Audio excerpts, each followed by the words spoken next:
support a short-term surge if it's part of a bigger plan to pull U.S. troops out.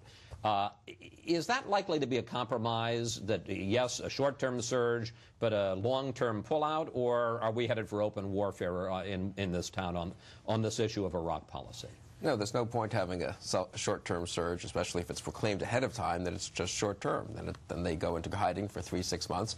We pull back, and we're back in the same situation. This has to be, Bush will commit, I believe, when he speaks in a couple of weeks, to doing this, that this is a strategy for victory, and he's willing to do this for the remaining 2 years of his presidency. As long as it takes, open-ended. Yeah, yes. If it goes well, if you look at the military plans that are being developed and the ones that are public, such as General Keene's, it looks like after a year, if things go reasonably well, not utopian, but just reasonably well, we might be able to begin to draw down. But I don't think the president can or should commit to that, and I think he will say, we can win, we have to win, we're going to increase troop levels as part of a new strategy for the sake of victory, and so it will not be a short-term surge. The criticisms that have been launched against the short-term surge to some degree are true.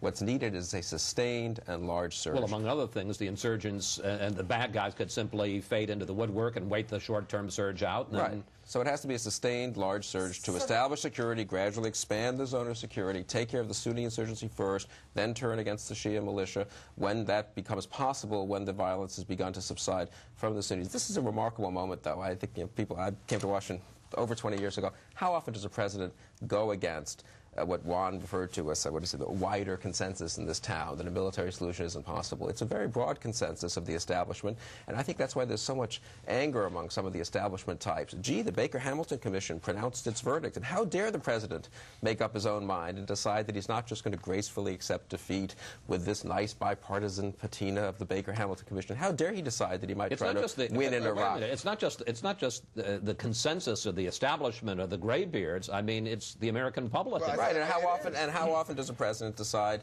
well, the American public is complicated. I think a lot of them turned against the Republicans in November because we weren't winning. No, but according to the polls, it's fewer than 20% want more troops sent in. I'm not saying that's right or wrong, but that that would say. Anyway, it's nice to see a president showing leadership and courage. It reminds me, the only time I've really seen this was Reagan at Reykjavik in 1986 when he turned down Gorbachev's what was thought to be a very generous offer. You remember this well.